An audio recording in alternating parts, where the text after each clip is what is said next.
Guys, like, comment, subscribe, share the video, especially if you love college football as much as I do. I made a video, a Florida State fan reaction video to DJ Uiagalelei committing to Florida State earlier this week. A lot of people didn't like it. They didn't agree with me on it, the optimism that I showed. I think it's the perfect fit for FSU, to be honest with you. Not just for what Norvell's trying to do offensively, but for the quarterback position itself. Here's the thing. We forget that Jordan Travis had played college football since 2018 and really wasn't the man until 2022. What I mean by that is he wasn't the guy that was going to get all the starter snaps and reps and all that stuff until 2022. In 2021, we forget he wasn't the full-time quarterback. Mackenzie Milton was also there. All right?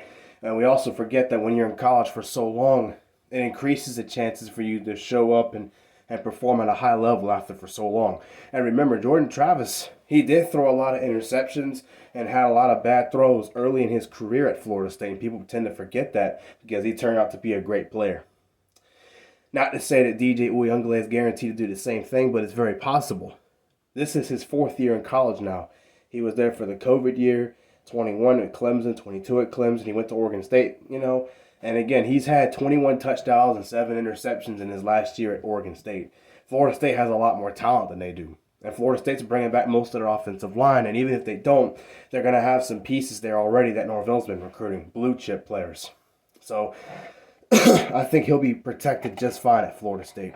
And the receivers that they've had, they've also been recruiting really good players at wide receiver at that position. Let's just say they don't hit the transfer portal as hard. He's going to have targets to use there. And here's the thing. Let's say DJ does mess up in games. It's very possible. Brock Glenn is still there. And I know people aren't going to be very high on him because of the first 2 games.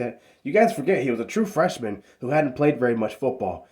Norvell is a great coach. He's a smart coach. So you know he's going to have that guy ready to play too. DJ is not going to be guaranteed that starting position.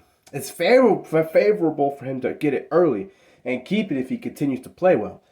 But if he does not, you imagine Norvell's going to develop Brock Glenn and have him prepared to go also. Plus, in the Orange Bowl, he proved he's willing to let him throw that football around. And you know he's going to get a lot better. He's going to make better plays, make better decisions with the football. So even if DJ does mess up and not play very well, you have him there. It's funny, as a Florida State fan, I used to bash DJ. Of course I did. He played for Clemson. In Clemson, we couldn't beat them for a long time, so of course I wasn't going to talk good about him. Yet here I am, talking good about DJ. Yeah, I think it's a great move for Florida State to have him, And again, Norvell did good with Jordan Travis. You forget Hendon Hooker. Spencer Sanders for Oklahoma State at some point. He was in college forever. Those guys developed. It took them a while, but they came along and played really good in college. So why can't DJ do it, And again, Norvell developed Travis. He's become great athlete. DJ's a good athlete also. He's also really powerful and hard to tackle. So that'll actually enhance the offense and force Florida State to become more of a running team than just a passing team in general. So, yeah, I do think he's a great fit for FSU's offense. And again, if he starts to screw up and not play good, turn the ball over again, Brock Glenn's there. Brock Glenn has experience. He's been in big games, ACC championship game. Excuse me. The Orange Bowl, which they got blown out in, but still, it was meaningful experience against an elite defense.